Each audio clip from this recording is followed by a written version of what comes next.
ఈ war end అవ్వాలంటే Iran ముందు ట్రంప్ 15 కండిషన్లు పెట్టినట్లయితే ట్రంప్ ముందు కూడా ఇరాన్ కొన్ని కండిషన్స్ అయితే పెట్టడం జరిగింది. ఓవరాల్ గా ఈ కండిషన్స్ గురించి మనం మాట్లాడుకున్నట్లయితే వార్ త్వరగా ముగుస్తుందా లేదా, అసలు వార్ ఎండ్ అవుతుందా లేదా, వీటన్నిటి గురించి కూడా మనకు ఒక క్లారిటీ అయితే వచ్చేటువంటి అవకాశం ఉంది. వీటి గురించి ఈ రోజు మార్కెట్ అనాలిసిస్ లో డిస్కస్ చేసుకుందాం. వీటితో పాటుగా ప్రెసెంట్ మార్కెట్లో ఇంకా మాట్లాడలేనటువంటి ఒక 3 స్టాక్స్ రిలేటెడ్ గా మాకు ఆపర్చునిటీ అయితే కనబడుతుంది. ఆ ఆపర్చునిటీ రిలేటెడ్ గా ఇంకా ఎవరైతే మాట్లాడలేదు దాని గురించి ఈ రోజు వీడియోలో మనం డిస్కస్ చేసుకుందాం. వీటితో పాటు ఈ ఫాల్ తర్వాత ప్రెసెంట్ ఎటువంటి స్టాక్స్ పైన ఫోకస్ చేయడం బెటర్ అన్న దాని గురించి కూడా ఒక ఇంపార్టెంట్ డేటా ఉన్నది. అండ్ అలాగే present gold and silver investment related గా కూడా ఈ రోజు వీడియోలోని 1 by 1 క్విక్ గా డిస్కస్ చేద్దాం. ముందుగా మార్కెట్ అప్డేట్ చూసినట్లయితే ఈ రోజు సెషన్లో సెన్సెక్స్ 1205 పాయింట్స్ పెరిగి 75,273 పాయింట్స్ కి క్లోజ్ అయినట్లయితే నిఫ్టీ 394 పాయింట్స్ పెరిగి 23,306 పాయింట్స్ కి క్లోజ్ అయింది. అండ్ ఈ రోజు సెషన్లో మిడ్ క్యాప్ ఇండెక్స్ 2.34% పెరిగినట్లయితే స్మాల్ క్యాప్ ఇండెక్స్ 2.41% పెరిగింది. అండ్ బ్యాంక్ నిఫ్టీ 2.1% పెరిగింది. కొంత వార్ రిలేటెడ్ గా ఇంపాక్ట్ అన్నది తగ్గుతుండడంతో మన మార్కెట్ లో లాస్ట్ 2 days నుంచి పాజిటివ్ మూమెంటం అయితే కనపడుతుంది కదా. ఈవెన్ ఈ రోజు సెషన్ లో కూడా మార్కెట్ లో పాజిటివ్ మూమెంటం అయితే కనపడింది. కాకపోతే ఈ వార్ ని ఎండ్ చేయాలంటే డొనాల్డ్ ట్రంప్ ఇరాన్ ముందు టోటల్ గా 15 కండిషన్స్ తోని ఒక ప్లాన్ అయితే పెట్టినట్టుగా మీడియా ప్లాట్ఫామ్స్ రిపోర్ట్ చేస్తున్నాయి. ఈ 15 కండిషన్స్ మనం చూసినట్లయితే ఫస్ట్ థింగ్, ఇరాన్ ఎప్పటి నుంచో యుఎస్ ఏం డిమాండ్ చేస్తుంది, వాళ్ళు న్యూక్లియర్ ప్రోగ్రామ్స్ అవి చేయకూడదు అండ్ న్యూక్లియర్ వెపన్స్ తయారు చేయకూడదు, ఇటువంటి కండిషన్స్ అయితే ఉన్నాయి కదా. ఆ కండిషన్ అయితే డెఫినెట్ గా అలాగే ఉన్నది. దీనిలోని సెకండ్ ఇంపార్టెంట్ కండిషన్ వచ్చేసరికి ఈ స్ట్రైట్ ఆఫ్ హార్మోస్ పాయింట్ ఏదైతే ఉన్నదో దాన్ని కంప్లీట్ గా ఇరాన్ అయితే ఓపెన్ చేయాలని చెప్పి యుఎస్ అయితే కండిషన్ పెట్టిందని. అండ్ దీంతో పాటుగా వీళ్ళ బాలిస్టిక్ మిసైల్స్ ప్రోగ్రామ్ పైన ఇంకా వేరియస్ అదర్ థింగ్స్ పైన, అంటే వీళ్ళు ఫండింగ్ అది అంటే టెర్రరిస్ట్ ఆర్గనైజేషన్స్ కి అది ఫండింగ్ అది చేస్తుంటారు, వాటి రిలేటెడ్ గా అది కూడా మరికొన్ని కండిషన్స్ పెట్టినట్టుగా మీడియా ప్లాట్ఫామ్స్ అయితే రిపోర్ట్ చేస్తున్నాయి. నో ఇరాన్ యుఎస్ పెట్టినటువంటి ఈ 15 కండిషన్స్ కి ఒప్పుకుంటుందా లేదా అన్నది ఇక్కడ ఇంపార్టెంట్. ఇంకా డిస్కషన్స్ అయితే ఎర్లీ స్టేజ్ లో ఉన్నాయి, ఇప్పుడే మొదలయ్యే. ఫ్యూచర్ లోని వేరియస్ మీటింగ్స్ జరిగిన తర్వాత ఫైనల్ గా ఇరాన్ అండ్ యుఎస్ మధ్యన ఈ ఒప్పందం జరుగుతుందా లేదా అన్నది చూడవలసి ఉన్నది. యాజ్ ఆఫ్ నో చూసినట్లయితే వార్ ఇంటెన్సిటీ అయితే కొంత తగ్గింది, దాంతోనే మనకి క్రూడ్ ప్రైస్లు కూడా తగ్గాయి. సో ఓవరాల్ గా ఇంటెన్సిటీ తగ్గడాన్ని మార్కెట్ అయితే పాజిటివ్ గానే తీసుకుంటుంది. నో ఇరాన్ కి యుఎస్ ఈ 15 కండిషన్స్ పెట్టింది కదా. ఈవెన్ ఇరాన్ కూడా యుఎస్ ముందు 3 కండిషన్స్ పెట్టినట్టుగా మీడియా ప్లాట్ఫామ్స్ రిపోర్ట్ చేస్తున్నాయి. దీనిలో ఫస్ట్ కండిషన్ వచ్చేసరికి ఈ స్ట్రైట్ ఆఫ్ హార్మోస్ ఏదైతే ఉన్నదో అది ఎప్పుడు కూడా ఇరాన్ కంట్రోల్లోనే ఉండేలాగా ఒప్పుకుంటేనే వార్ని అయితే ఎండ్ చేస్తామని చెప్పి ఇరాన్ చెప్తున్నట్టుగా మీడియా ప్లాట్ఫామ్స్ రిపోర్ట్ చేస్తున్నాయి. ఇరాన్ అది అడుగుండొచ్చు కూడా, ఎందుకంటే ఈ స్ట్రైట్ ఆఫ్ హార్మోస్ పాయింట్ ఏదైతే ఉన్నదో ఇదే బోత్ కంట్రీస్, అంటే ఎవరికైనా సరే ఇది చాలా ఇంపార్టెంట్ పాయింట్. ఒకవేళ రేపు పొద్దున్న ఇరాన్ ని మళ్ళీ తిరిగి యుఎస్ అటాక్ చేసినా కూడా ఇరాన్ తను ప్రొటెక్ట్ చేసుకోవాలంటే ఈ స్ట్రైట్ ఆఫ్ హార్మోస్ పాయింట్ వాళ్ళ చేతుల్లో ఉన్నట్లయితేనే యుఎస్ వార్ విషయంలో వెనక్కి తగ్గేటువంటి అవకాశం ఉంది. ఇప్పుడు కూడా యుఎస్ వార్ విషయంలో వెనక్కి ఎందుకు తగ్గుతుందంటే ఈ స్ట్రైట్ ఆఫ్ హార్మోస్ ని వాళ్ళు ఎంత ప్రయత్నించినా కూడా ఓపెన్ చేయలేకపోతున్నారు కదా. సో దీనివల్ల వార్ మరి కొన్నాళ్ళు కంటిన్యూ అయితే వరల్డ్ మొత్తం క్రూడ్ అండ్ గ్యాస్ సప్లైస్ నిలిచిపోతాయి. కాబట్టి దాని వలన ప్రతి ఒక్కరూ ఇబ్బంది పడతారనే యుఎస్ అయితే మెల్లగా వెనక్కి తగ్గుతున్నది. సో అది గమనించినటువంటి ఇరాన్ ఈ స్ట్రైట్ ఆఫ్ హార్మోస్ పాయింట్ అయితే ఖచ్చితంగా వాళ్ళ కంట్రోల్లోనే ఉండాలని చెప్పి ఇరాన్ అయితే కండిషన్ పెట్టినట్టుగా మీడియా ప్లాట్ఫామ్స్ రిపోర్ట్ చేస్తున్నాయి. వీటితో పాటుగా ఫ్యూచర్ లో వీళ్ళ పైన అటాక్స్ చేయమని చెప్పి యుఎస్ దగ్గర నుంచి గ్యారంటీ కావాలని, అండ్ దీంతో పాటుగా వీళ్ళ బాలిస్టిక్ మిసైల్స్ ప్రోగ్రామ్ పైన ఎటువంటి ఆంక్షలు కూడా పెట్టకూడదని చెప్పి ఇరాన్ ఈ 3 కండిషన్స్ ని పెట్టినట్టుగా చెప్తున్నారు.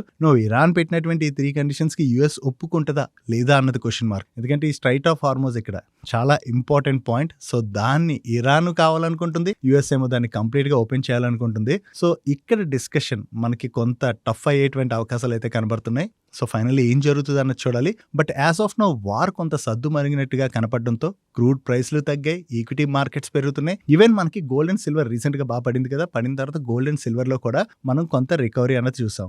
ఇప్పుడు మార్కెట్స్ లో అలా రికవరీ కనపడుతుంది కదా. సో ఇలాగే డిస్కషన్స్ పాజిటివ్ గా ముందుకు వెళ్ళి వార్ ఎండ్ అయిపోయింది అనుకోండి, మనకి ప్రెసెంట్ మార్కెట్ ఇంతలా కరెక్ట్ అయింది కాబట్టి మన మార్కెట్లోనైతే చాలా మంచి ఆపర్చునిటీ కనపడుతుంది. ఇది ఇప్పుడే కాదు, వార్ స్టార్ట్ అయినప్పుడు కూడా మీకు వీడియోలో క్లియర్ గా షేర్ చేసాం కదా, ప్రతిరోజు కూడా చెప్తున్నాం. బట్ వార్ వార్ స్టార్ట్ అవ్వగానే కూడా వీడియోలోని నేను కలిపి ఒక పాడ్కాస్ట్ చేసాం కదా, అందులో క్లియర్గా అయితే షేర్ చేసాం. మన మార్కెట్స్ అప్పటికే బెటర్ వాల్యుయేషన్స్లో ఉన్నాయి, దాని తర్వాత కూడా మార్కెట్స్ బాగా కరెక్ట్ అయ్యాయి. కాబట్టి ఇప్పుడు మన ఈక్విటీ మార్కెట్స్ అయితే చాలా మంచి వాల్యుయేషన్స్లో ఉన్నట్టుగా మనం చూడొచ్చు. ఈవెన్ దీని రిలేటెడ్గా మనకి డిఎస్పీ మ్యూచువల్ ఫండ్ ఉన్నారు కదా, వాళ్ళు కూడా ఒక రిపోర్ట్ అయితే రిలీజ్ చేశారు. దీనిలో వీళ్ళు ఏం చెప్తున్నారంటే స్టాక్స్లో ఇన్వెస్ట్ చేయడానికి ఇది కరెక్ట్ టైం.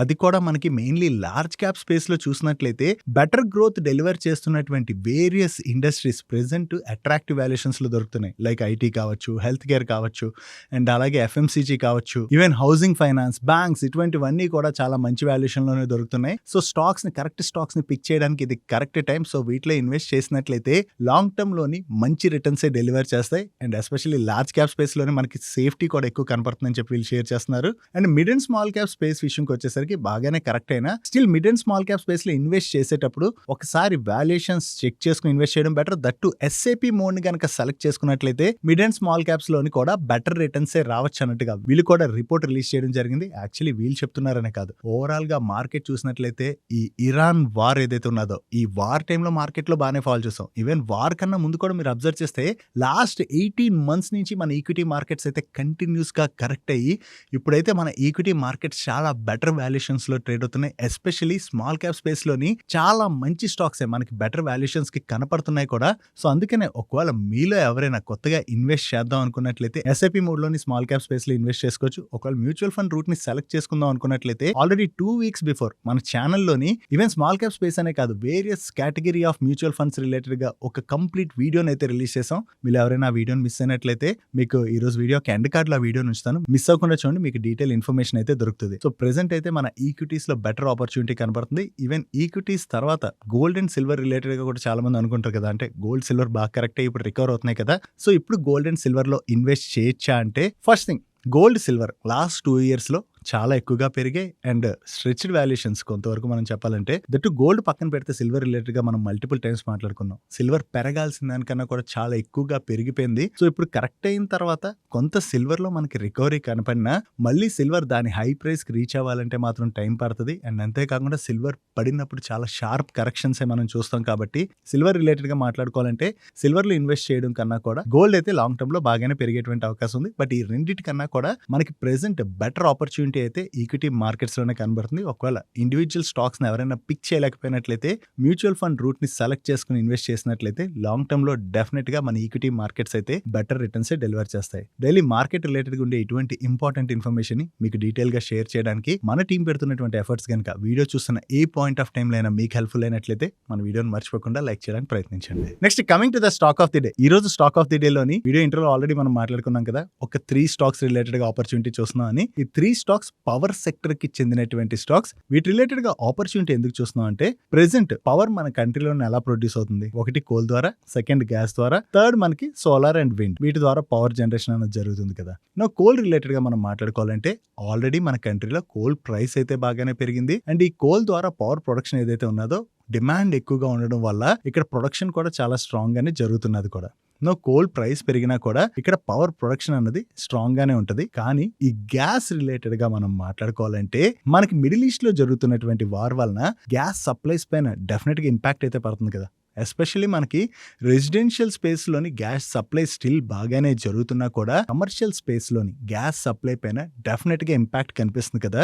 దీంతో ఈ పవర్ సెక్టర్ లోని గ్యాస్ ద్వారా ఏదైతే పవర్ జనరేషన్ జరుగుతుందో దానిపైన డెఫినెట్ గా ఇంపాక్ట్ పడేటువంటి అవకాశం కనబడుతుంది. సో ఇది ఇంపాక్ట్ అయినట్లయితే ఆ డిమాండ్ మనకి ఎట్ షిఫ్ట్ అవుతుంది. కోల్ వైపు షిఫ్ట్ అవ్వాలంటే అక్కడ ఆల్రెడీ కంప్లీట్ గా మనకి కెపాసిటీస్ ఏవైతే ఉన్నాయో ఆ కెపాసిటీస్ యూటిలైజేషన్ అనేది అయిపోతుంది. ఈ డిమాండ్ షిఫ్ట్ అయినట్లయితే సోలార్ అండ్ విండ్ ఎనర్జీ వైపు షిఫ్ట్ అయ్యేటువంటి అవకాశం ఉన్నది. ఒకవేళ అలా షిఫ్ట్ అయినట్లయితే ఈ సెక్టర్ లోని solar and wind energy power producers ఎవరైతే ఉన్నారో ఆ కంపెనీస్ తోని లాంగ్ టర్మ్ కి various companies power purchase agreements అయితే సైన్ చేసేటువంటి అవకాశం ఉంది. ప్రెసెంట్ చూసినట్లయితే ఈ సోలార్ అండ్ విండ్ ఎనర్జీలోని ప్రైస్లు అయితే ఇంకా పెంచలేదు, అంటే పవర్ ప్రైస్ అయితే ఇంకా పెంచలేదు. బట్ డిమాండ్ ఎలాగే స్ట్రాంగ్ గా పెరిగినట్లయితే అక్కడ కూడా మనకి ప్రైస్ అయితే పెరగచ్చు. ప్రైస్ పెరగడమే కాకుండా లాంగ్ టర్మ్ కి పీపీఎస్ కనుక వీళ్ళు సైన్ చేసినట్లయితే ఈ solar and wind power producers ఎవరైతే ఉంటారో వాళ్ళకైతే డెఫినెట్ గా ఇది పాజిటివ్ అవుతుంది. దీనిలో మనం మాట్లాడుకోవాలంటే ఏసీఎంఈ సోలార్ వీళ్ళ దగ్గర కెపాసిటీస్ బాగానే ఉన్నాయి. సో దాంతోని వీళ్ళకైతే మంచి ఆపర్చునిటీ కనబడుతుంది. ఈ ACME సోలార్తో పాటుగా అదానీ గ్రీన్ ఎనర్జీ అండ్ అలాగే NTPC గ్రీన్ ఎనర్జీ, ఈ 3 స్టాక్స్కి అయితే డెఫినెట్గా పాజిటివ్ అయ్యేటువంటి అవకాశం అయితే ఉన్నది. ఇంట్రెస్టింగ్ థింగ్స్ అయితే ఇక్కడ జరుగుతున్నాయి. సో వీటిని అయితే ట్రాక్ చేయడం మర్చిపోకండి. నెక్స్ట్ పెట్రోల్ డీజిల్ రిలేటెడ్గా ఒక ఇంపార్టెంట్ థింగ్ అయితే మనం మాట్లాడుకోవాలి. ప్రెసెంట్ హైదరాబాద్లో ఎక్కడ ఏ పెట్రోల్ పంప్ చూసినా మనకి పొద్దున కావచ్చు, రాత్రి కావచ్చు, ప్రతి టైంలో కూడా ఫుల్గా అంటే లైన్లు కట్టి ఉంటున్నారు జనాలు. అంటే నెక్స్ట్ ఇంకా పెట్రోల్ డీజిల్ దొరకదు అన్న న్యూస్ ఎక్కడో సర్క్యులేట్ అయినట్టుంది. దాంతోనే చాలా మంది ఇలా పెట్రోల్ పంప్స్ దగ్గర లైన్ అయితే కడుతున్నారు. దీంతోనే even oil marketing companies and అలాగే తెలంగాణ పెట్రోలియం డీలర్స్ అసోసియేషన్ వీళ్ళందరి దగ్గర నుంచి కూడా మనకి దీని రిలేటెడ్ గా క్లారిటీ అయితే వస్తుంది. వీళ్ళు ఏం చెప్తున్నారంటే సరిపడినంత పెట్రోల్ డీజిల్ అయితే ఉన్నాయి, కంగారు పడాల్సినటువంటి పని లేదు, పానిక్ అవ్వద్దు. ఇలా మీరు పెట్రోల్ పంప్స్ ముందుకు వచ్చేసి అలా లైన్లు కట్టి ఉండడం అంటే పానిక్ అయిపోయి చాలా మంది వచ్చి ఫుల్ ట్యాంక్స్ పెట్రోల్ డీజిల్ కొట్టించుకుంటున్నారు కదా. అలా కొట్టించుకోవడం వల్ల లాస్ట్ 2 డేస్లోని డిమాండ్ అయితే 2 to 3 టైమ్స్ అయితే పెరిగిపోయిందంట. సో అంత డిమాండ్ పెరిగిపోయి అంతలాగా వస్తున్నారు అనుకోండి, ఏమవుతుంది, డిమాండ్కి తగ్గ సప్లై అక్కడ ఉండదు కదా. సప్లై లేక కొన్ని పంప్స్ అయితే మూతపడ్డాయి తప్ప మనకి సరిపడినంత పెట్రోల్ డీజిల్ అయితే ఉన్నది. జస్ట్ 1-2 డేస్ సినారియో అంతే, కంగారు పడకండి. అనవసరంగా పానిక్ అయిపోయి ఇలా వచ్చి పెట్రోల్ డీజిల్ కొట్టించుకోవద్దని చెప్పి క్లియర్గా క్లారిఫికేషన్ అయితే ఇస్తున్నారు. సో అందుకనే భయపడిపోకండి మరీను. ఎందుకంటే హైదరాబాద్ అని కాదు, మీరు హైదరాబాద్ కాకుండా ఇండియా వైడ్ ఎక్కడైనా చూడండి, పెట్రోల్ డీజిల్ రిలేటెడ్గా ఇలా లైన్లు ఉంటున్నాయా? ఎక్కడా ఉండట్లేదు కదా. హైదరాబాద్లోనే అలా కనపడుతుందంటే దానికి కొన్ని రీజన్స్ ఉంటాయి కదా. కొన్ని రీజన్స్లో మనం మాట్లాడుకోవాలంటే మీడియా ప్లాట్ఫామ్ షేర్ చేస్తున్న దాని ప్రకారం రీసెంట్గా ఆయిల్ మార్కెటింగ్ కంపెనీస్ ఏంటంటే ఈ పెట్రోల్ పంప్స్ డీలర్స్ ఎవరైతే ఉంటారో వాళ్ళకి ప్రీవియస్గా క్రెడిట్ అయితే ఇచ్చేవారంట. ఇప్పుడు క్రెడిట్ ఇవ్వకుండా ప్రీవియస్ బ్యాలెన్స్ పే చేయడంతో పాటుగా అడ్వాన్స్ పేమెంట్ ఇస్తేనే పెట్రోల్ డీజిల్ అయితే రిలీజ్ చేస్తామని చెప్పడంతో ఆ ఇష్యూ ఏదో చిన్నది ఉండడం వల్ల మనకి ఇప్పుడు ఈ పానిక్నెస్ కనపడుతుంది తప్ప మరీ పానిక్ అవ్వాల్సినటువంటి పని లేదు. మన కంట్రీలో పెట్రోల్ డీజిల్ అవైలబిలిటీ అయితే బాగానే ఉన్నది. సో ఆ అవైలబిలిటీ ఉంది కాబట్టి అంతలా పానిక్ అయ్యి మరి అలా లైన్లో వెయిట్ చేసి పెట్రోల్ అయితే కొట్టించుకోవాల్సినటువంటి అవసరం లేదు. అండ్ అంతేకాకుండా కొంతమంది క్యాన్స్లో కూడా ఫిల్ చేసుకుంటున్నారు. అలా ఫిల్ చేసుకోవడం రిస్క్. ఎందుకంటే మీరు అలా ఫిల్ చేసుకుని వెళ్ళిన తర్వాత దానికి చిన్న ఫైర్ ఏదైనా ఎక్కడైనా అంటుకుందనుకోండి, దానివల్ల ఫైర్ యాక్సిడెంట్స్ జరిగేటువంటి అవకాశం కూడా ఉంటుంది. కాబట్టి అటువంటి తప్పులు అయితే చేయొద్దని చెప్పి డైరెక్ట్గా మనకి గవర్నమెంట్ దగ్గర నుంచే క్లారిఫికేషన్ వస్తుంది. కాబట్టి కంగారు పడకండి, 2-3 డేస్లో సిచ్యువేషన్స్ అన్ని నార్మల్ అవుతాయి. నెక్స్ట్ ఈ రోజు లోక్సభలోని 2026 ఫైనాన్స్ బిల్ ఏదైతే మనకి బడ్జెట్ లో ప్రవేశపెట్టారో ఆ ఫైనాన్స్ బిల్ అయితే పాస్ అయిపోయింది. 32 గవర్నమెంట్ అమెండ్మెంట్స్ తోని ఈ ఫైనాన్స్ బిల్ ని మన లోక్సభ ఈ రోజు పాస్ చేసింది. ఈ ఫైనాన్స్ బిల్ పాస్ అయిన తర్వాత ట్యాక్స్ రిలేటెడ్ గా అది కూడా ప్రీవియస్ గా ఏవైతే చేంజెస్ అనౌన్స్ చేశారో ఆ చేంజెస్ అన్ని కూడా ఇంప్లిమెంట్ అవబోతున్నాయి. దీనిలో మెయిన్ థింగ్ మనం మాట్లాడుకోవాలంటే ప్రీవియస్ గా ఏవైతే ఓల్డ్ ట్యాక్స్ అసెస్మెంట్స్ రిలేటెడ్ గా ఏవైతే ఇష్యూస్ ఉంటాయో వాటిని కూడా తిరిగి ఇన్కమ్ ట్యాక్స్ డిపార్ట్మెంట్ ఓపెన్ చేసుకునేటువంటి వెసలుబాటు అయితే వాళ్ళకి దొరుకుతుంది. సో ఆ పవర్ వచ్చినట్లయితే ప్రీవియస్ గా కూడా ట్యాక్స్ అది ఎవరైనా ఎగ్గొట్టినట్లుగా అది గుర్తించినట్లయితే వాళ్ళకి కూడా ఇన్కమ్ ట్యాక్స్ డిపార్ట్మెంట్ అయితే నోటీసులు పంపించే అవకాశం అయితే ఉన్నది. వీటితో పాటు మరికొన్ని అమెండ్మెంట్స్ కూడా ఉన్నాయి. అవన్నీ కూడా ఇకపైన ఇంప్లిమెంట్ అవబోతున్నట్టుగా మనం అర్థం చేసుకోవచ్చు. నెక్స్ట్ కోటక్ బ్యాంక్ లోని ఒక ఫ్రాడ్ అయితే ఈ రోజు బయటపడింది. ఈ కోటక్ బ్యాంక్ లోని హర్యానా పంచకులా మున్సిపల్ కార్పొరేషన్ కి చెందినటువంటి FD అకౌంట్ లోని ఫ్రాడ్ జరిగినట్లుగా దగ్గరగా దీని యొక్క వాల్యూ 150 to 160 crores ఉండొచ్చు అని చెప్పి వీళ్ళు ఎస్టిమేట్ చేస్తున్నారు. ప్రెసెంట్ ఈ ఫ్రాడ్ జరిగిందని బయటపడడంతో కోటక్ బ్యాంక్ వాళ్ళు అయితే పోలీస్ FIR అయితే ఫైల్ చేశారు. దీని రిలేటెడ్ గా ఇన్వెస్టిగేషన్ నడుస్తుంది. సో ఈ ఫ్రాడ్ అసలు ఎవరు చేశారంటే బ్యాంక్ ఎంప్లాయీస్ చేశారా, ఎవరు చేశారన్నది ఇంకా బయటపడాల్సి ఉన్నది. బట్ ఏదైనా సరే ఫ్రాడ్ జరిగి ఇంత అమౌంట్ గానీ వీళ్ళకి నష్టం వచ్చినట్లయితే డెఫినెట్ గా అది కోటక్ బ్యాంక్ పైన ఇంపాక్ట్ పడేటువంటి అవకాశం ఉన్నది. నెక్స్ట్ ఈ రోజు సెషన్ లో మీరు అబ్జర్వ్ చేసినట్లయితే C2C advanced systems limited stock లో చాలా పాజిటివ్ మూమెంటం కనపడింది. దానికి రీజన్ వీళ్ళ రిలేటెడ్ గా 2 ఇంపార్టెంట్ అప్డేట్స్ ఉన్నాయి. దీనిలో ఫస్ట్ వన్, వీళ్ళు మలేషియాకి చెందినటువంటి స్మార్ట్ టెక్ ICT వాళ్ళతో కొలాబరేషన్ అనౌన్స్ చేశారు. ఈ కొలాబరేషన్ లో భాగంగా వీళ్ళిద్దరూ కలిపి under ground electrical and data networks and perimeter security systems యొక్క సర్వేలెన్స్ అండ్ మానిటరింగ్ రిలేటెడ్ గా అయితే వర్క్ చేయబోతున్నట్టుగా షేర్ చేస్తున్నారు. ఓవరాల్ గా వీటిని airports, ports and large building clusters ఉంటాయి కదా, ఇటువంటి హై వాల్యూ ఇన్ఫ్రాస్ట్రక్చర్ ఎన్విరాన్మెంట్స్ లోని యూజ్ చేస్తుంటారు. సో వీటి రిలేటెడ్ గా వీళ్ళిద్దరూ కలిపి ఏదైతే వర్క్ చేయబోతున్నారో ఇది C2C అడ్వాన్స్ సిస్టమ్స్ రిలేటెడ్ గా మనం పాజిటివ్ గా చూడొచ్చు. దీంతో పాటుగా వీళ్ళకి హిందుస్థాన్ షిప్ యార్డ్ లిమిటెడ్ దగ్గర నుంచి కొత్తగా ఒక కాంట్రాక్ట్ వచ్చింది. ఈ కాంట్రాక్ట్ లో భాగంగా నావెల్ ప్లాట్ఫామ్స్ కోసం అని చెప్పి వీళ్ళు WCDIC సిస్టమ్స్ ని సప్లై చేయవలసి ఉన్నది. ఈ కాంట్రాక్ట్ లో భాగంగా వీళ్ళు డిఫెన్స్ నావిగేషన్ సిస్టమ్స్ అయితే సప్లై చేయవలసి ఉన్నది. అండ్ ఈ కాంట్రాక్ట్ వాల్యూ ఎంత అని వీళ్ళు మెన్షన్ చేయలేదు. బట్ ఏదైతే కొత్త కాంట్రాక్ట్ విన్ అయ్యారని అప్డేట్ వచ్చిందో అంతా కూడా స్టాక్ లోని పాజిటివ్ మూమెంటం అనేది బిల్డ్ అయింది. నెక్స్ట్ యునైటెడ్ స్పిరిట్స్ లిమిటెడ్ వాళ్ళు ఆర్సీబీలో వాళ్ళకు ఉన్నటువంటి ఎంటైర్ స్టేక్ ని సెల్ చేయబోతున్నట్టుగా ప్రీవియస్ గా అనౌన్స్ చేశారు కదా. దీనిలో భాగంగా వీళ్ళు Aditya Birla group, the times of India group తో పాటు మరికొంతమంది కన్సోర్టియం కి ఆర్సీబీలోని వీళ్ళ ఎంటైర్ స్టేక్ ని 16,660 crores కి సెల్ చేస్తున్నట్టుగా అనౌన్స్ చేశారు. ఈ స్టేక్ సేల్ ద్వారా వీళ్ళకి ఏదైతే క్యాష్ రాబోతున్నదో ఆ క్యాష్ లోని కొంత పార్ట్ ఆఫ్ ది క్యాష్ ని వీళ్ళు డివిడెండ్ గా పంచుతారా లేదా ఫుల్ క్యాష్ ని డివిడెండ్ గా డిస్ట్రిబ్యూట్ చేస్తారా అన్నది మనం చూడాలి. ఒకవేళ ఫుల్ అమౌంట్ ని షేర్ హోల్డర్స్ కి డివిడెండ్ గా డిస్ట్రిబ్యూట్ చేసినట్లయితే ఈచ్ షేర్ హోల్డర్ కి దగ్గరగా 200 రూపీస్ వరకు కూడా స్పెషల్ డివిడెండ్ వచ్చేటువంటి అవకాశం ఉన్నదని చెప్పి నిర్మలా బాంగ్ రీసెర్చ్ వాళ్ళు షేర్ చేస్తున్నారు. అలా కాకుండా 50% వాళ్ళ క్యాపెక్స్ రిలేటెడ్ గా అది యూజ్ చేసుకోవడానికి ఉంచుకుని రిమైనింగ్ 50% గనక డిస్ట్రిబ్యూట్ చేసినట్లయితే అట్లీస్ట్ 100 రూపీస్ అయినా కూడా డివిడెండ్ రావచ్చు అని చెప్పి వీళ్ళు ఎస్టిమేట్ చేస్తున్నారు. నౌ ఆర్సీబీని ఇంత మంచి వాల్యుయేషన్స్ కి యునైటెడ్ స్పిరిట్స్ సేల్ చేయడంతో పాటుగా నిన్న రాజస్థాన్ రాయల్స్ యొక్క ప్రమోటర్స్ కూడా వాళ్ళకున్నటువంటి స్టేక్ ని $1.6 బిలియన్ కి యుఎస్ ఎంటర్ప్రైనర్ అయినటువంటి కాల్ సోమానీ లీడ్ గ్రూప్ కి సెల్ చేస్తున్నట్టుగా అనౌన్స్ చేశారు. సో ఓవరాల్ గా 2 ఐపీఎల్ టీమ్స్ కూడా ఇంత మంచి వాల్యుయేషన్స్ వచ్చేసరికి రిమైనింగ్ ఐపీఎల్ టీమ్స్ యొక్క వాల్యుయేషన్స్ కూడా పెరుగుతాయి కదా. సో ఆ వాల్యుయేషన్స్ పెరుగుతాయన్న ఎస్టిమేషన్స్ తోనే లక్నో సూపర్ జైంట్స్ యొక్క ప్రమోటర్ అయినటువంటి ఆర్పీఎస్జీ వెంచర్ స్టాక్ లో పాజిటివ్ మూమెంటం కనపడింది. ఈవెన్ సన్ రైజర్స్ హైదరాబాద్ యొక్క వాల్యుయేషన్స్ కూడా పెరగచ్చని ఎస్టిమేషన్స్ తోని మార్నింగ్ అయితే మనకి సన్ టీవీ నెట్వర్క్ స్టాక్ లోని కొంత పాజిటివ్ మూమెంటం కనపడింది. నెక్స్ట్ చాలా మంది వాళ్ళ రిలేటివ్స్ కి కావచ్చు, ఫ్రెండ్స్ కి కావచ్చు మ్యూచువల్ ఫండ్ యూనిట్స్ ని గిఫ్ట్ చేస్తుంటారు కదా. సో ఇప్పుడు ఈ మ్యూచువల్ ఫండ్స్ గిఫ్టింగ్ రిలేటెడ్ గా సెబీ కొత్త ప్రపోజల్ అయితే తీసుకొచ్చింది. దీనిలో భాగంగా ఇక పైన ప్రీపెయిడ్ గిఫ్ట్ కార్డ్స్ ని యూజ్ చేయడం ద్వారా మ్యూచువల్ ఫండ్ ఇన్వెస్ట్మెంట్ ని గిఫ్ట్ చేయొచ్చు అని చెప్పి సెబీ ప్రపోజల్ తీసుకొచ్చింది. దీనిలో భాగంగా ఈ గిఫ్ట్ కార్డ్స్ ని మనం బ్యాంక్ అకౌంట్స్ ద్వారా గానీ యూపీఐస్ ద్వారా గానీ పర్చేస్ చేయొచ్చని, దీని ద్వారా చాలా మంది కొత్త ఇన్వెస్టర్స్ ని మార్కెట్ లోకి ఎంకరేజ్ చేయడానికి సెబీ అయితే ఇటువంటి డిసిషన్ తీసుకుంటున్నట్లుగా మీడియా ప్లాట్ఫామ్స్ అయితే రిపోర్ట్ చేస్తున్నాయి. ఇప్పుడు సెబీ అయితే దీని రిలేటెడ్ గా పబ్లిక్ కామెంట్స్ అడిగింది. సో పబ్లిక్ కామెంట్స్ తీసుకున్న తర్వాత దీని రిలేటెడ్ గా ఫైనల్ డిసిషన్ అయితే తీసుకునేటువంటి అవకాశం ఉన్నది. నెక్స్ట్ సమ్మాన్ క్యాపిటల్ వాళ్ళ రిలేటెడ్ గా ఒక పాజిటివ్ అప్డేట్ ఉన్నది. ఈ సమ్మాన్ క్యాపిటల్ లోని అవెన్యూ ఇన్వెస్ట్మెంట్స్ ఆర్ఎస్సి లిమిటెడ్ వాళ్ళు మెజారిటీ స్టేక్ ని ఎక్వైర్ చేయబోతున్నట్టుగా ప్రీవియస్ గానే వీళ్ళు అనౌన్స్ చేశారు కదా. ఈ ఎక్విజిషన్ కి ఇప్పుడు ఆర్బీఐ దగ్గర నుంచి వీళ్ళకి అప్రూవల్ వచ్చినట్టుగా షేర్ చేస్తున్నారు. ఇంకా సెబీ దగ్గర నుంచి ఈ ఎక్విజిషన్ రిలేటెడ్ గా వీళ్ళకి అప్రూవల్ అయితే రావాలి. వన్స్ సెబీ దగ్గర నుంచి కూడా ఈ అప్రూవల్ వచ్చేసినట్లయితే సమ్మాన్ క్యాపిటల్ లోని అవెన్యూ ఇన్వెస్ట్మెంట్స్ ఆర్ఎస్సి లిమిటెడ్ వాళ్ళు ప్రిఫరెన్షియల్ ఇష్యూ ద్వారా 41.23% స్టేక్ ని ఇనిషియల్ గా అక్వైర్ చేస్తారు. దాని తర్వాత ఓపెన్ ఆఫర్ ద్వారా మరికొంత స్టేక్ అయితే వీళ్ళు అక్వైర్ చేయబోతున్నారు. ఒకవేళ రెండు కంప్లీట్ అయినట్లయితే సమ్మాన్ క్యాపిటల్ లోని వీళ్ళ స్టేక్ 63.36% కి రీచ్ అవనుంది. సో ఈ ఎక్విజిషన్ రిలేటెడ్ గా వీళ్ళకి ఆర్బీఐ దగ్గర నుంచి అప్రూవల్ వచ్చిందన్న అప్డేట్ తోనే ఈ రోజు సెషన్ లో సమ్మాన్ క్యాపిటల్ స్టాక్ పాజిటివ్ గా రియాక్ట్ అయింది. నెక్స్ట్ నాట్కో ఫార్మా వాళ్ళ బోర్డు నిన్న మీట్ అయ్యి ఈ నాట్కో ఫార్మా యొక్క డీమర్జర్ ని అప్రూవ్ చేయడం జరిగింది. ఈ డీమర్జర్ లో భాగంగా నాట్కో ఫార్మా లిమిటెడ్ నుంచి Natco Corp health sciences limited ని వీళ్ళు డీమర్జ్ అయితే చేయబోతున్నారు. ఇంకా ఈ డీమర్జర్ కంప్లీట్ అవడానికి వీళ్ళకి వేరియస్ అప్రూవల్స్ అవి రావాలి. అప్రూవల్స్ వచ్చి డీమర్జర్ కంప్లీట్ అవడానికి చాలా టైమే పట్టేటువంటి అవకాశం అయితే ఉన్నది. ఈ డీమర్జర్ లో భాగంగా ఎవరి దగ్గర అయితే రికార్డ్ డేట్ నాటికి నాట్కో ఫార్మా యొక్క 1 షేర్ ఉంటుందో డీమర్జ్ అయ్యి సపరేట్ గా లిస్ట్ అవబోతున్నటువంటి Natco crop health sciences limited లోని 1 షేర్ అయితే ఇష్యూ చేయబోతున్నారు.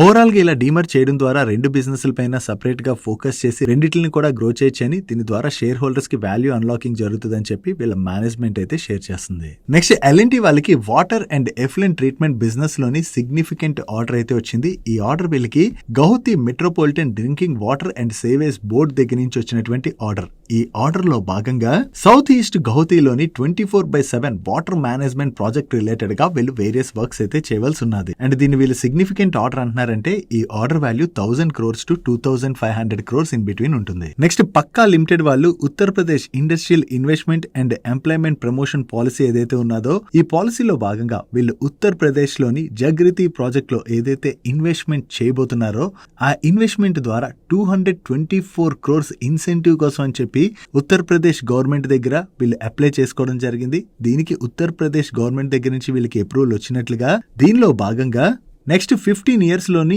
ఈ జగృతి ప్రాజెక్ట్ లోని వీళ్ళ కమర్షియల్ ప్రొడక్షన్ బట్టి ఈ ఇన్సెంటివ్ అయితే వీళ్ళకి ఇవ్వబోతున్నట్టుగా పక్కా లిమిటెడ్ వాళ్ళు షేర్ చేస్తున్నారు. ఓవరాల్ గా గవర్నమెంట్ దగ్గర నుంచి ఏదైతే ఈ ఇన్సెంటివ్ పాలసీలో వీళ్ళు సెలెక్ట్ అయ్యారో ఇది పక్కా లిమిటెడ్ రిలేటెడ్ గా మనం పాజిటివ్ గా చూడొచ్చు. నెక్స్ట్ ల్యాబ్ గ్రౌండ్ డైమండ్స్ ని మ్యానుఫ్యాక్చర్ చేసేటువంటి గోల్డియం ఇంటర్నేషనల్ వాళ్ళు వీళ్ళ ఆరిజిన్ బ్రాండ్ అండర్ లోని రీటైల్ స్టోర్స్ అయితే స్ట్రాంగ్ గా ఎక్స్పాండ్ చేస్తామని ప్రీవియస్ గానే అనౌన్స్ చేశారు కదా. దీనిలో భాగంగా ఈ రోజు వీళ్ళ 20th and 21st స్టోర్స్ అయితే ఓపెన్ చేశారు. ఈ 20th స్టోర్ ని వీళ్ళు హైదరాబాద్ కుక్కట్పల్లిలో ఉన్నటువంటి నెక్సస్ మాల్ లో ఓపెన్ చేసినట్లయితే 21st స్టోర్ ని రాజస్థాన్ సుశీల్ నగర్ లో కే మాల్ లోని ఓపెన్ చేయడం జరిగింది. వీళ్ళు రీటైల్ స్టోర్స్ అయితే స్ట్రాంగ్ గా ఎక్స్పాండ్ చేసుకుంటూ వెళ్తున్నారు. ఈ స్టోర్స్ కి పబ్లిక్ దగ్గర నుంచి మంచి రెస్పాన్స్ వచ్చి సేల్స్ గనక బాగా జరిగినట్లయితే అది గోల్డియం ఇంటర్నేషనల్ వాళ్ళకి పాజిటివ్ కానుంది. నెక్స్ట్ అవెంటెల్ వాళ్ళకి jet work manufacturing business limited దగ్గర నుంచి కొత్తగా ఒక కాంట్రాక్ట్ వచ్చింది. Contract value approximately 560 crores. So ఈ కాంట్రాక్ట్ లో భాగంగా వీళ్ళు శాటిలైట్ కమ్యూనికేషన్ ఎక్విప్మెంట్ ని మ్యానుఫ్యాక్చర్ చేసి సప్లై చేయడంతో పాటు మెయింటెనెన్స్ సర్వీసెస్ కూడా ప్రొవైడ్ చేయవలసి ఉన్నది. వీళ్ళకి ఇంత మంచి ఆర్డర్ వచ్చిందన్న అప్డేట్ తోనే ఈరో సెషన్ లోని ఈ స్టాక్ పాజిటివ్ గా రియాక్ట్ అయింది. నెక్స్ట్ రీసెంట్ గా కమర్షియల్ స్పేస్ లోని ఎల్పీజీ సప్లైస్ తగ్గడంతో పీజీ ఎలక్ట్రోప్లాస్ట్ వాళ్ళు వాళ్ళకి చెందినటువంటి కొన్ని రూమ్ ఏసీ ప్లాంట్స్ లోని ప్రొడక్షన్ అయితే ఆపివేస్తున్నట్టుగా అనౌన్స్ చేశారు కదా. సో ఈ ప్రొడక్షన్ ఆపిన తర్వాత వీళ్ళు ఆల్టర్నేట్ సొల్యూషన్స్ కోసం అయితే ఎక్స్ప్లోర్ చేసినట్టుగా దీనిలో భాగంగా వీళ్ళ ప్లాంట్స్ లోని ఇప్పుడు గ్యాస్ కాకుండా దానికి ఆల్టర్నేట్ సొల్యూషన్ ఏదైతే ఉందో దాన్ని అయితే ఇన్స్టాల్ చేశామని దీంతోని వీళ్ళ రూమ్ ఏసీ ప్రొడక్షన్ అయితే తిరిగి స్టార్ట్ అయినట్టుగా వీళ్ళు ఎక్స్చేంజెస్ అప్డేట్ చేస్తున్నారు. సో తిరిగి ప్రొడక్షన్ అయితే స్టార్ట్ అయింది కాబట్టి వీళ్ళ సేల్స్ పైన ఆ ఇంపాక్ట్ అయితే తగ్గనున్నది. దీంతోనే ఈ రోజు సెషన్ లో పీజీ ఎలక్ట్రోప్లాస్ట్ స్టాక్ పాజిటివ్ గా రియాక్ట్ అయింది. నెక్స్ట్ ట్రాన్స్రేల్ లైటింగ్ వాళ్ళకి చెందినటువంటి ఆఫీసెస్ అండ్ ఫ్యాక్టరీస్ పైన ఇన్కమ్ ట్యాక్స్ డిపార్ట్మెంట్ వాళ్ళు సెర్చ్ అండ్ సీజర్ ఆపరేషన్స్ అయితే నిన్నటి నుంచి కండక్ట్ చేస్తున్నట్టుగా వీళ్ళు ఎక్స్చేంజెస్ కి అప్డేట్ చేయడం జరిగింది. సో వీళ్ళ పైన ఇన్కమ్ ట్యాక్స్ డిపార్ట్మెంట్ ఈ రైడ్స్ చేస్తుందన్న న్యూస్ తోని స్టాక్ లో అయితే ఈ రోజు సెషన్ లో ప్రెషర్ చూసాం. వీళ్ళ పైన ఈ రైడ్స్ ఎందుకు చేస్తున్నారు అండ్ వీళ్ళు ఏమైనా తప్పు చేశారా లేదా అన్నది మనకి త్వరలో తెలిసేటువంటి అవకాశం ఉంది. వీళ్ళు ఏ తప్పు చేయలేదని బయటపడినట్లయితే ఓకే, అలా కాకుండా వీళ్ళ దగ్గర ఏవైనా తప్పులు జరిగినట్టుగా బయటపడినట్లయితే ఇన్కమ్ ట్యాక్స్ డిపార్ట్మెంట్ వీళ్ళ పైన పెనాల్టీస్ విధించేటువంటి అవకాశం అయితే ఉంటుంది. నెక్స్ట్ టైమ్ టెక్నోప్లాస్ట్ వాళ్ళు వీళ్ళకి చెందినటువంటి various green field and brown field projects ఏవైతే ఉన్నాయో అవి ఫైనాన్షియల్ ఇయర్ 26 Q4 కల్లా కంప్లీట్ అవుతాయని చెప్పి వీళ్ళ Q3 రిజల్ట్స్ అప్పుడు అనౌన్స్ చేయడం జరిగింది. ఇప్పుడు ఈ ప్రాజెక్ట్స్ అన్ని కూడా సక్సెస్ఫుల్లీ కంప్లీట్ అయ్యాయని అండ్ అలాగే ఇక్కడ ట్రయల్ ప్రొడక్షన్ కూడా వీళ్ళు స్టార్ట్ చేసినట్టుగా చెప్తున్నారు. దీనిలో భాగంగా వీళ్ళు గుజరాత్ లోని gas distribution and automotive sector కోసం కాంపోజిట్ ప్రొడక్ట్స్ యొక్క గ్రీన్ ఫీల్డ్ ప్రాజెక్ట్ ఒకటైతే స్టార్ట్ చేస్తున్నారు. అండ్ దీంతో పాటుగా వేరే అదర్ ప్రాజెక్ట్స్ కూడా వీళ్ళు స్టార్ట్ చేస్తున్నారు. వాటి లిస్ట్ ని మీరు ఇక్కడ స్క్రీన్ పై చూడొచ్చు. వీళ్ళు త్వరలో ఈ ప్రాజెక్ట్స్ ఏవైతే ఓపెన్ అవబోతున్నాయో దాని ద్వారా ప్రొడక్షన్ అయితే బాగా పెరుగుతుంది. దాంతో పెరుగుతున్నటువంటి డిమాండ్ వీళ్ళు మీట్ అయ్యేటువంటి అవకాశం ఉంటుంది. కాబట్టి ఇది టైమ్ టెక్నోప్లాస్ట్ వాళ్ళకి అయితే పాజిటివ్ కానుంది. నెక్స్ట్ స్టెరిలైట్ టెక్నాలజీస్ వాళ్ళ రిలేటెడ్ గా ఒక పాజిటివ్ అప్డేట్ ఉన్నది. వీళ్ళు డేటా సెంటర్ నెట్వర్క్స్ కోసం మన ఇండియాలోనే first time hollow core fibre cables అయితే లాంచ్ చేయడం జరిగింది. దీన్ని లాంచ్ చేయడం ద్వారా కంపెనీ అయితే సిగ్నిఫికెంట్ బ్రేక్ త్రూ అయితే అచీవ్ చేసిందని వీటి రిలేటెడ్ గా డిమాండ్ అయితే బాగా పెరగబోతున్నది. సో దాంతో ఇది కంపెనీకి చాలా బెనిఫిట్ అవబోతున్నట్టుగా వీళ్ళ మేనేజ్మెంట్ షేర్ చేస్తుంది. సో వీళ్ళ hollow core fibre cable related గా ఈ అప్డేట్ షేర్ చేయడంతో ఈ రోజు సెషన్ లో స్టాక్ లో మనకి పాజిటివ్ మూమెంటం కనపడింది. That's it for today's daily munch. ఈ రోజు డైలీ మంచ్ లో మేము షేర్ చేసిన ఇన్ఫర్మేషన్ మీకు హెల్ప్ఫుల్ అయినట్లయితే మన వీడియోని లైక్ చేస్తూ ఛానల్ సబ్స్క్రైబ్ చేసుకోవడం మర్చిపోకండి. నేను చంద్రశేఖర్ పత్రి మరొక ఇంట్రెస్టింగ్ వీడియోతో కలుద్దాం. Good night.